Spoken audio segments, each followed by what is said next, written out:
সুপ্রভাত, আবার চলে এলাম সকলের সামনে আমাদের রান্নাঘরে।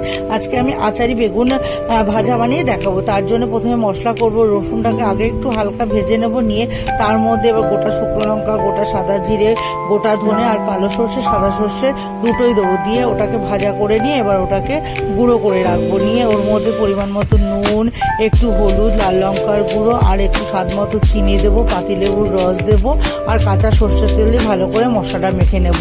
এবার বেগুনটা হাফ করে কেটে নিয়েছি। এবার একটা হাফ নিয়ে ওর মধ্যে আমি ছুরি দিয়ে ক্রস করে কেটে নিয়ে তারপর আমি চামচের সাহায্যে আমি মশলাটাকে ভালো করে মাখিয়ে একদম ক্রসগুলোর ভেতরে ভালো করে মশলাটাকে ঢুকিয়ে নেব।